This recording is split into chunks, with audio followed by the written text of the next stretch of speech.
అందరికీ నమస్కారాలు. నిజంగా చాలా చాలా ఆనందంగా ఉంది. నాకు ఇంకొక 2 ప్రోగ్రామ్స్ ఉంటే ఒక 10 నిమిషాల్లో వచ్చి ఇనాగ్రేషన్ చేసి వెళ్ళిపోతాం అనుకున్నాను.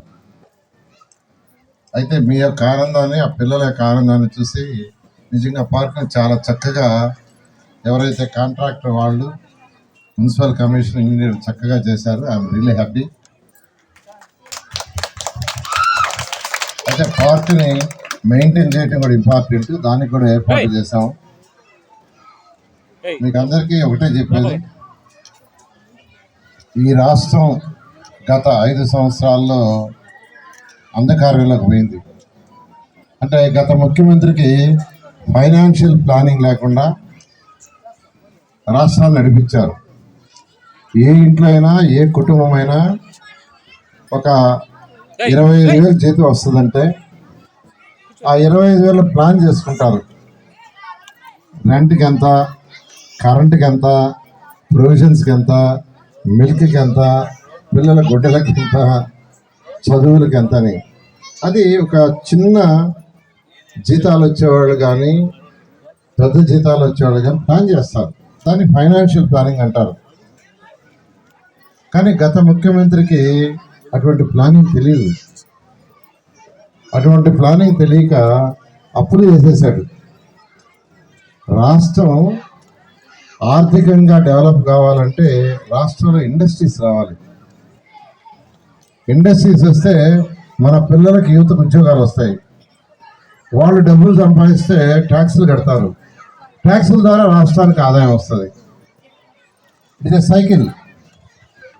కొత్తగా ఇండస్ట్రీస్ రాకుండా, కొత్తగా వ్యాపారాలు రాకుండా రాష్ట్రంలో రాష్ట్ర ఆర్థిక పరిస్థితి. ఫర్ ఎగ్జాంపుల్, ఈ పార్కులో దాదాపు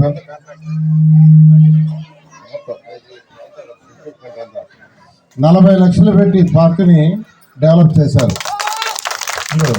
40 లక్షల్లో ప్రభుత్వానికి, రాష్ట్ర కేంద్ర ప్రభుత్వానికి 18% ట్యాక్స్ రిఫండ్ వచ్చింది. ఈ పార్కులో 40 కోట్లు ఖర్చు పెడితే జిఎస్టీ ద్వారా 40 లక్షలు ఖర్చు పెడితే జిఎస్టీ ద్వారా దాంట్లో 18% ఈరోజు రాష్ట్రానికి పోయింది. ఈరోజు నెల్లూరులో ఉన్న 46 పార్కులు డెవలప్ చేస్తున్నాం.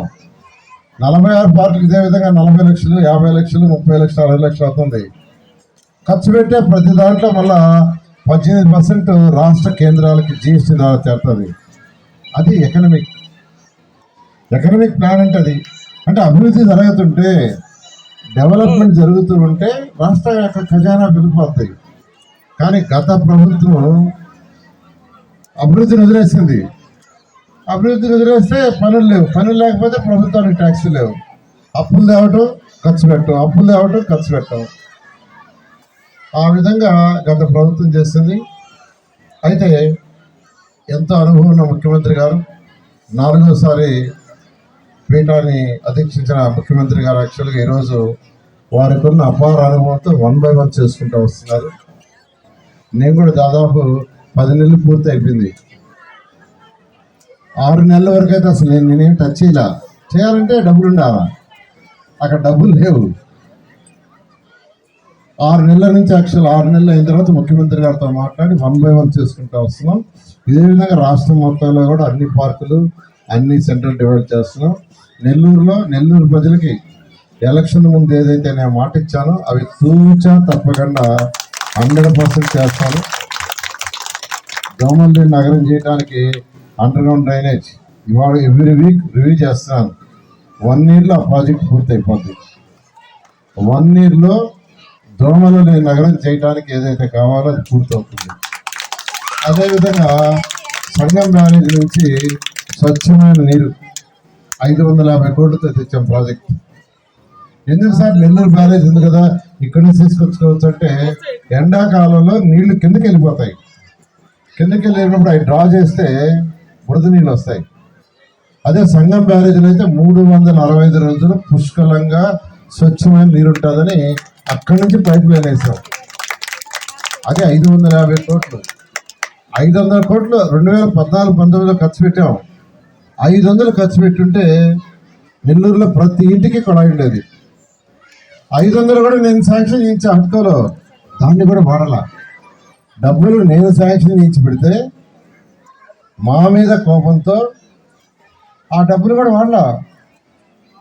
డబ్బులు వాళ్ళకి అవసరం లేదు, నేను శాంక్షన్ చేసి పెట్టాను. ఇలా అండర్ గ్రౌండ్ డ్రైనేజ్ కానీ డ్రింకింగ్ కానీ పెద్ద ప్రాజెక్టులు 1100 కోట్లతో 2014-19 ఇచ్చాను. దాన్ని పూర్తి చేస్తాం. దానికి 1 year పడుతుంది. డ్రింకింగ్ వాటర్ అయితే 6 నెలలు పూర్తి చేస్తామన్నారు. దోమల్లి నగరం చేయడానికి అండర్ గ్రౌండ్ 1 year పడుతుంది. ఇవి కాకుండా ఈరోజు మనకు అనేక కెనాల్స్ ఉన్నాయి. అంటే రామిరెడ్డి కెనాల్ కావచ్చు, లేకుంటే ఏమంటారు వియాల కాలువ. మనం అండర్ గ్రౌండ్ డ్రైనేజ్ చేసినా ఆ కాలువలు ఓపెన్గా ఉంటే దాంట్లో దోమలు వస్తాయి. అందుకని అవన్నీ కూడా 2 పక్కల రివీట్మెంట్ కట్టి పైన స్లాబ్ వేయడానికి 50 కోట్లు మన బడ్జెట్లో ముఖ్యమంత్రి గారికి శాంక్షన్ చేయించారు. అది కూడా త్వరలో టేకప్ చేస్తున్నాం.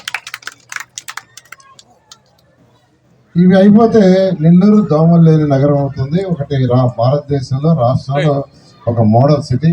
ఖచ్చితంగా ఏదైతే పనులు టేకప్ చేసామో అన్నీ చేస్తాం. అదేవిధంగా 54 మున్సిపల్ స్కూల్స్ ఉన్నాయి. 54 మున్సిపల్ స్కూల్స్లో మే నెలాఖరు లోపల విద్యార్థులకు స్కూల్ ఓపెనింగ్ June 12th.